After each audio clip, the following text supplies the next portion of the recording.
یہاں تک کہ یہ حضرت موسیٰ علیہ السلام تک پہنچا، جس میں وہ اپنا خاص سامان یعنی تورات کا اصل نسخہ، اپنا عصا مبارک اور اپنا باقی سامان رکھتے تھے۔ اس کے علاوہ اس میں حضرت سلیمان علیہ السلام کی انگوٹھی بھی موجود ہے، جس سے وہ جنات پر کنٹرول کرتے تھے۔ مگر ہیکل سلیمانی کے دوسری مرتبہ تباہ ہونے کے بعد یہ صندوق ایسا غائب ہوا کہ پھر آج تک نہیں ملا۔ یہودیوں کا ماننا ہے کہ یہ حضرت سلیمان علیہ السلام کے تخت کے نیچے دفن ہے، اس لیے ان لوگوں نے خود سے بیت المقدس کے نیچے سرنگیں کھود کر اس کی تلاش شروع کی، لیکن انہیں کچھ بھی نہیں ملا۔ حضرت سلیمان علیہ السلام کا محل بیت المقدس سے جڑا ہوا تھا، جہاں ان کا تخت موجود تھا، اور دوسرا ہیکل سلیمانی کا جو نقشہ بیان کیا جاتا ہے اس کا بھی مسجد اقصی سے کوئی تعلق نہیں ہے۔ لیکن پھر بھی یہ یہودی ہیکل سلیمانی کی تیسری مرتبہ تعمیر سے پہلے مسجد اقصی کو شہید کرنا چاہتے ہیں، اور اس کی سب سے بڑی وجہ یہ ہے کہ تیسری مرتبہ ہیکل سلیمانی کے تعمیر ہونے کے باوجود اگر مسجد اقصی شہید نہ ہوئی تو ہیکل کی اہمیت پہلے جیسی بالکل نہیں رہے گی، اسی لیے یہودیوں کے نزدیک اسے شہید کرنا ضروری ہے۔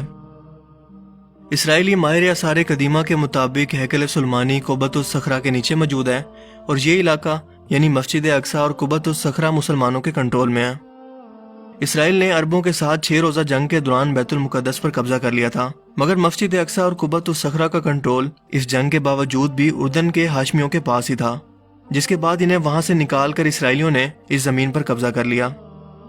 اس کے بعد ہیکل کی تعمیر کے اندر مزید تیزی آ چکی ہے، جو کہ ان کا صدیوں سے خواب ہے،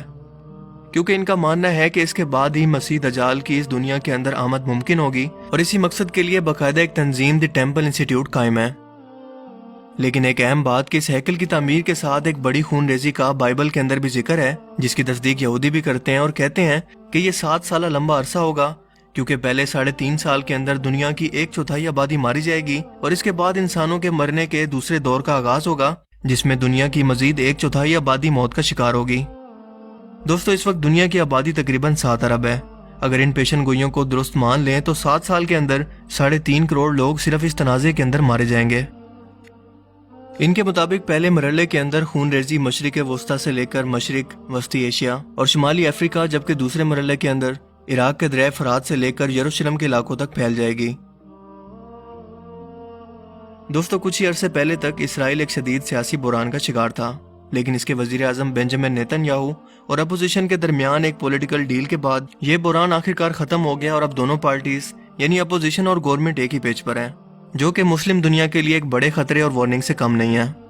کیونکہ دونوں نے مل کر امریکہ کے ساتھ ایک ایسا تحریری معاہدہ کیا ہے جس کے مطابق 1 جولائی 2020 کو فلسطین کے مغربی علاقے غیر قانونی اسرائیلی بستیاں اور وادی اردن مستقل اسرائیلی قبضے کے اندر جانے والی ہیں، جسے امریکہ اور اسرائیل کے درمیان ڈیل آف سینچری کا نام دیا گیا ہے۔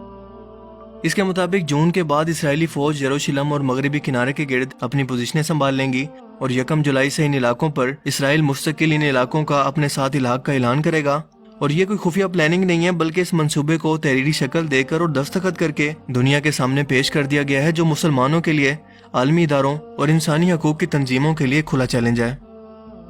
آپ کو بتاتا چلوں کہ فلسطین کا یہ مغربی کنارہ یا ویسٹ بینک وہ علاقہ ہے جو 3 طرف سے اسرائیل اور مشرق میں اردن سے گرا ہوا ایک سرسبز و شاداب علاقہ ہے، جس کے شمال مغرب کے اندر بحر مردار یعنی کہ ڈیڈ سی موجود ہے، اور یہی وہ علاقہ ہے جہاں پر یروشلم شہر موجود ہے۔ یہ مغربی علاقہ 22 لاکھ آبادی پر مشتمل ہے، جہاں اسرائیل پہلے ہی کچھ علاقوں پر قبضہ کر کے اپنی آبادیوں کو بڑھانے کی کوشش کر رہا ہے، اور اب تک ان بستیوں کے اندر تقریباً 4 لاکھ کے قریب یہودی آبادی موجود ہے، کیونکہ اسرائیل جب بھی چاہتا ہے یہاں پر غیر قانونی تعمیرات شروع کر دیتا ہے، جیسے اس سے کوئی پوچھنے والا ہی نہیں ہے۔ لیکن دنیا کے 57 اسلامی ممالک نے نہ تو اس کی مخالفت کی اور نہ ہی کوئی مذمتی بیان، سفارت خانے سے تو دور سوشل میڈیا اکاؤنٹ سے بھی نہ دیا۔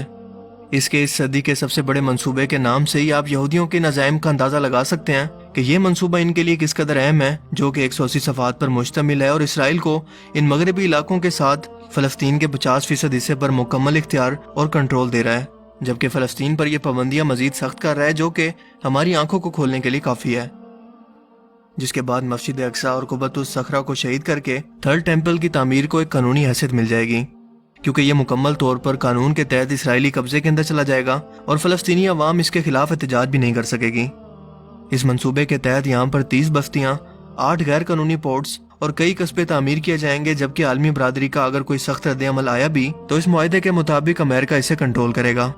اور ہوا میں گھومتے ہوئے ہیلی کاپٹر ہر لمحہ مجاہدین کی معلومات اور ان کی نقل و حرکت کو نوٹ کر رہے ہیں، تاکہ وقت آنے پر یہ شدید رد عمل اور اچانک حملہ کر سکیں۔ لیکن مسلمان حکمرانوں نے تو جیسے چپ کا روزہ رکھ رکھا ہے، سوائے ترکی کے کسی کو بھی اس پر مذمتی بیان تک دینے اور سخت موقف اپنانے کی جرت نہیں ہوئی، جبکہ اس وقت اس غیر قانونی اور غیر انسانی آبادکاری کو روکنے کے لیے پوری دنیا کے سامنے اسے اجاگر کرنا انتہائی ضروری ہے، تاکہ پوری امت مسلمہ اکٹھے ہو کر اس پر واضح اور سخت موقف کو اپنا سکے، اسرائیل کو سفارتی اور تجارتی بائیکاٹ کی دھمکی دے کر فلسطینیوں کی ہر ممکن مدد کی جائے، ورنہ فلسطین پر ہونے والے ظلم کے اندر اور قتل میں ہم مسلمان بھی شامل ہوں گے۔ لہٰذا اب یہ صورتحال واضح ہو چکی ہے کہ اس شہر یروشلم کا کردار نیو ورلڈ آرڈر اور قرب قیامت سے متعلق یہودیوں کے لیے اس قدر اہم کیوں ہے، اور یہ کیوں نبیوں کی سرزمین شہر کے لیے اور مسجد اقصی کو شہید کر کے تیسری مرتبہ ہیکل سلیمانی کی تعمیر کے لیے اس قدر بے چین کیوں ہیں، کیونکہ ان کے مطابق یہ وہ جگہ ہیں جہاں پر دجال اپنا تخت لگائے گا۔ یروشلم آدھا ہی پہلے چھینا جا چکا ہے، اور اگر مغربی کنارے سے بھی یہ اسرائیل کا حصہ بن گیا تو نہ صرف اسرائیلی روحانی طور پر مزید طاقتور ہو جائیں گے، بلکہ ان کے حوصلے بھی نیو ورلڈ آرڈر کے لیے اور مضبوط ہو جائیں گے، اور ہم لوگ ہمیشہ کی طرح صرف مذمتی بیان دیتے رہ جائیں گے، جیسا کہ ماضی کے اندر ہوتا آ رہا ہے کہ اسلامی ممالک سے اس مسئلے کی توجہ ہٹانے کے لیے اسرائیل ہر بار ان اسلامی ممالک کے اندر انتشار پھیلا کر انہیں اپنے ہی مسئلوں کے اندر الجھانے کی کوشش کرتا ہے، تاکہ ان کی بیت المقدس کے معاملے پر کبھی توجہ جا ہی نہ سکے، اور اب کی بار بھی یقیناً ایسا ہی ہوگا۔ لہٰذا ہمیں اپنی آنکھیں کھلی رکھنے کی ضرورت ہے، کیونکہ یہ عربوں کا نہیں بلکہ پوری امت مسلمہ کا معاملہ ہے، کیونکہ بیت المقدس عربوں کا نہیں بلکہ مسلمانوں کا ہے۔ یہی وہ جگہ ہے جہاں پر اللہ کے رسول صلی اللہ علیہ وآلہ وسلم نے انبیاء کی امامت فرمائی اور معراج پر تشریف لے گئے۔ اسی جگہ پر حضرت عیسیٰ علیہ السلام کو آسمان پر اٹھایا گیا، اور اللہ کے رسول صلی اللہ علیہ وآلہ وسلم نے اپنی وفات سے قبل بیت المقدس کی آزادی کے لیے ایک بڑا لشکر خود سے تیار کر کے بھیجا، کیونکہ اس سرزمین کو حق و باطل کا آخری مارکا تیار کرنا ہے۔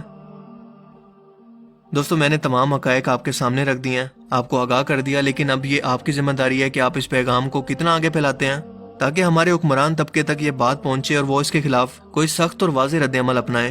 اور وہ پہلے کی طرح مذمتی بیان دے کر اسے جان نہ چھڑوائیں بلکہ اس پر عملی ایکشن لیں۔ باقی آپ اس بارے میں کیا سوچتے ہیں؟ اپنی قیمتی رائے کا اظہار کمنٹ سیکشن میں ضرور کیجیے گا۔